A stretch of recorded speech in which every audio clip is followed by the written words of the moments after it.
दिख रहा है। आज स्पेस हो या फिर समंदर, भारत के अंदर आज जो है वो एक नेवी डे मनाया जा रहा है और इसकी भारत गो के कहता है कि हमारा जो सारा ध्यान है वो चाइना की तरफ है, लेकिन यहाँ पे कोई हिंदू रहते होंगे वो हमें भी वोट डालेंगे, तो वैसे ही शायद वो लोग भी डाल रहे होंगे, मगर मेरा नहीं ख्याल है कि उनकी वजह से वो जीते होंगे। ये लोगों ने हमें अपनी तरफ से एक वो छोड़ी। ये पाकिस्तान ने एक अटैक किया था इंडियन एयरबेस के ऊपर, जिसके जवाब में इंडिया ने रिस्पांस दिया। जिस तरह पाकिस्तान कहता है जी 6 सितंबर को इंडिया ने अटैक किया था लाहौर पे और हमने रिस्पांस में जवाब दिया। बात है, लेकिन एक बात ज़हन में रखना, लोगों को पता होता है कौन जीता है कौन हारा है। सवाए वो सुकूते ढाका वाला इलेक्शन के, बाकी टेम्परिंग पूरी की जो नेवी है they are investing too much, बहुत ज्यादा पैसा लगा रहे हैं। जी हाँ दोस्तों, नौसेना दिवस पर हर साल भारत और पाकिस्तान के बीच 1971 के युद्ध को याद किया जाता है और इसे भारतीय नौसेना की जीत के जश्न के रूप में मनाया जाता है। पाकिस्तानी सेना ने 3 दिसंबर को भारतीय वायु क्षेत्र और सीमावर्ती क्षेत्र पर अपने लड़ाकू विमानों के जरिए भारत पर हमला कर दिया था। उस वक्त भारतीय नौसेना ने पाकिस्तान का जवाब देने के लिए एक ऑपरेशन चलाया था। 4 दिसंबर 1971 को ऑपरेशन के तहत नौसेना ने पाकिस्तान पर हमला किया था। इस युद्ध में पहली बार जहाज पर मार करने वाली एंटी शिप मिसाइल का इस्तेमाल किया गया था। इस दौरान भारतीय नौसेना ने पाकिस्तान के कई जहाज और तेल डिपो को पूरी तरह से नष्ट कर दिया था। यह युद्ध लगभग 7 दिनों तक चलता रहा। इस युद्ध में आग की लपटों को 60 किलोमीटर की दूरी से भी देखा जा सकता था। जहां दोस्तों भारत ने अभी तक 170 से 175 तक शिप बना लिए हैं और पाकिस्तान के 15-20 ही अभी तक जहाज हैं। आइए जानते हैं पाकिस्तानी मीडिया इस बारे में क्या बोलता है। अभी मैं देख रहा था कि इंडिया के जो नेवल चीफ हैं वो अभी उन्होंने एक नेवी डे प्रेस कॉन्फ्रेंस की 2-3 दिन पहले। वो कहते हैं कि जो चाइना है वो इंडियन ओशन में आ सकता है, उसके पास कोई रीजंस होंगी, बट इंडिया जो है वो रेजिडेंट पार है, मतलब कि इंडियन ओशन साडा कार है, वी आर दी ओनर्स।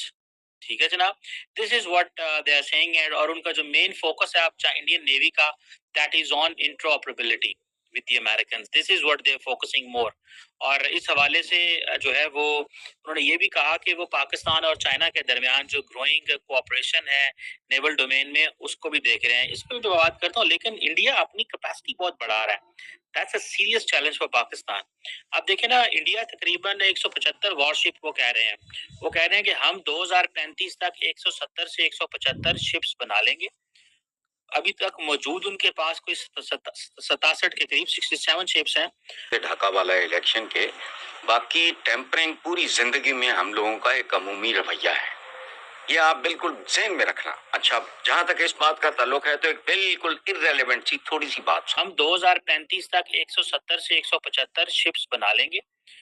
अभी तक मौजूद उनके पास कोई 67 के करीब 67 शिप्स हैं जो है वो अंडर कंस्ट्रक्शन है, सॉरी। और उनमें से वो कहते हैं 65 जो है वो इंडिया के जो शिपयार्ड्स पे मौजूद हैं। सो इट मींस के दे आर वर्किंग इंडिजिनसली। वो जो आत्मनिर्भर भारत है उसके ऊपर वो ज्यादा फोकस कर रहे हैं। और वो कहते हैं कि जो इंडियन ओशन रीजन है सादा है। That's what Indians are telling the world. That's why the Americans and that's why everyone else, the French are coming there.